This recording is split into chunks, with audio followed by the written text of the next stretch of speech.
Today on I Dream of Words, we're talking about capitalization. This is the first of 2 videos. This time, we'll talk about why English has capitalization in the first place. Next time, we'll talk about where to use it and where not to when you're writing. Of course, when you speak, capital letters are irrelevant. But as we live in a culture that writes more and more, speaking less and less, writing good English has become more important than ever. First, let's think about where capitalization didn't come from. There's a misconception it's got something to do with religion, Christian religion in particular. I think that's got more to do with people getting loud and angry about capitalizing the word God. We'll talk about that more in a bit, but that's not where the idea comes from. Curious why? What language did Moses speak? Hebrew. King David? Hebrew. Jesus? Aramaic, which is practically speaking near as makes no difference Hebrew, and, of course, you guessed it, Standard Hebrew too. So the language of Christianity, and Christ for that matter, is a language that has no capitalization. So if it didn't come from churches, how did we end up with such a ridiculous thing inserted in our language? And, perhaps more to the point, what exactly is it still doing there? The first part is simple. English is what you could call a mashup of French and German. That's extremely simplified, as it's actually the intersection point of at least a dozen languages with borrowed words from far more, as far afield as Arabic, Japanese, and Swahili, to name only a few. Practically speaking, though, English got its words, grammar, and traditional approach to function from the Latin-derived languages through French, and the Germanic languages from Old German.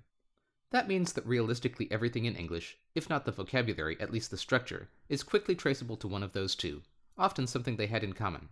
Capitalization is no exception. How does capitalization work in French?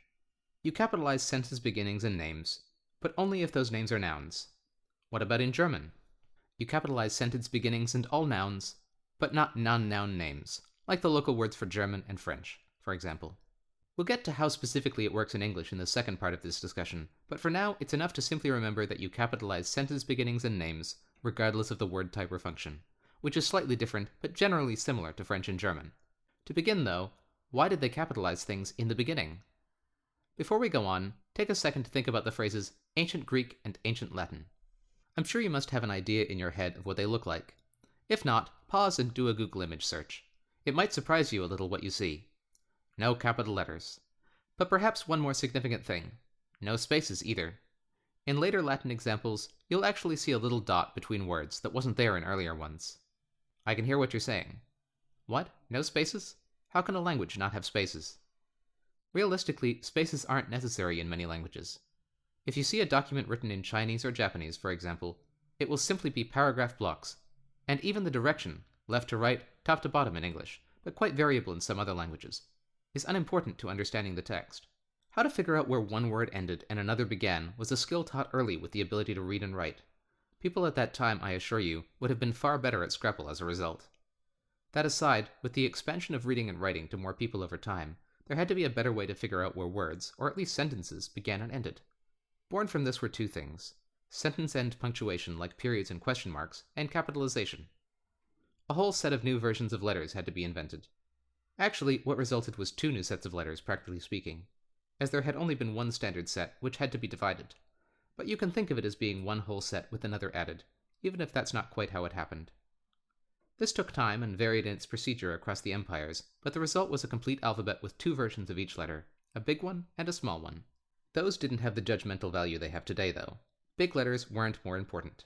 They were more like the guide words at the top of pages in dictionaries and encyclopedias, which do, I'm told, still exist in paper form. When a word was capitalized, it meant it was the beginning of a sentence.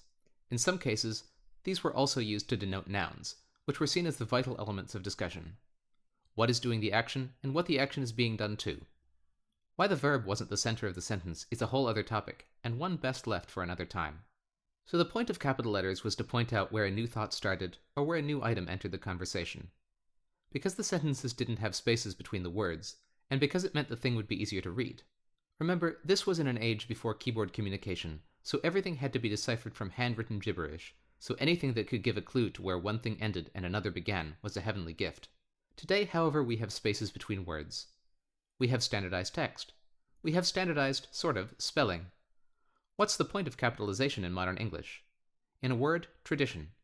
In 2 words, perhaps to be more precise, silly tradition. Capitalization is a relic of ancient languages, to solve a problem that had long since disappeared before English, Even the earliest non-English English, that was functionally dialectically varied Old German with a hint of French, came into existence. I bet you thought capital letters were necessary and important in English, right? Well, now you know.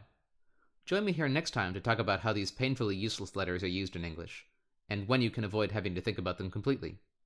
Thanks for listening.